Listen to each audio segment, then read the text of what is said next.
इस वीडियो में हम श्री संप्रदाय के बारे में जानेंगे। श्री संप्रदाय क्या है, किसने शुरू की और भी बहुत सी बातें हम इस वीडियो में जानेंगे। श्री संप्रदाय के बारे में जानने से पहले मैं आपको बता दूं कि 4 वैष्णव संप्रदाय हैं, जिसमें से श्री संप्रदाय भी एक है।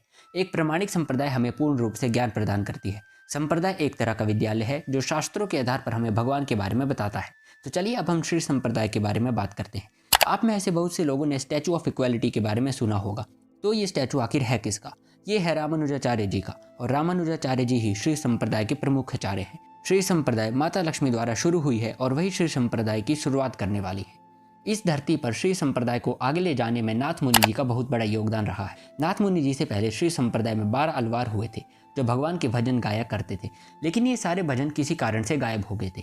आखिरी अलवार नम्मलवार थे। नाथ मुनि जी ने तपस्या करके नम्मलवार जी से उनके दर्शन करके यह सारे भजन प्राप्त किए थे। इसके बाद नाथ मुनि जी ने इन भजनों की एक किताब बनाई जिसे दिव्य प्रबंधम कहा जाता है। आगे चलकर दिव्य प्रबंधम नाथ मुनि जी ने अपने पोते यमुनाचार्य जी को दी।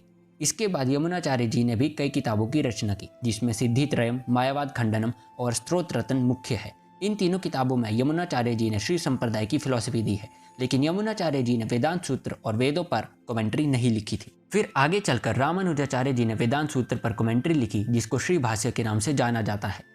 गीता पर रामानुजाचार्य जी ने गीता भाष्य लिखा था। श्री संप्रदाय के सिद्धांतों को विशिष्ट अद्वैत के नाम से जाना जाता है, और रामानुजाचार्य जी ने मायावाद का खंडन भी किया है।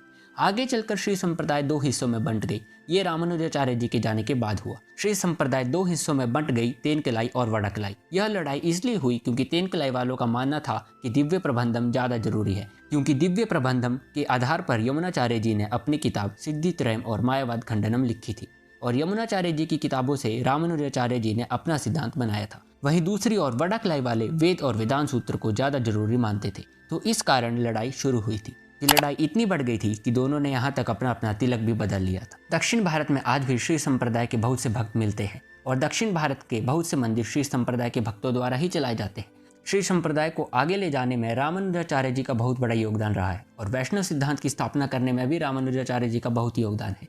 चैतन्य महाप्रभु ने भी गौड़ी संप्रदाय में श्री संप्रदाय से 2 सिद्धांत लिए हैं। अगर आपको इसके बारे में जानना है तो वह वीडियो आई बटन में आ रही होगी, आप जाकर देख सकते हैं। तो इस वीडियो में हमने श्री संप्रदाय के बारे में जानने का थोड़ा सा प्रयास किया है। अगर आपको वीडियो पसंद आई है तो वीडियो को लाइक कर दीजिए, चैनल को सब्सक्राइब कर दीजिए तथा वीडियो को दूसरों के साथ शेयर कर दीजिए। आपसे मिलते हैं अगली वीडियो में, तब तक के लिए हरे कृष्ण।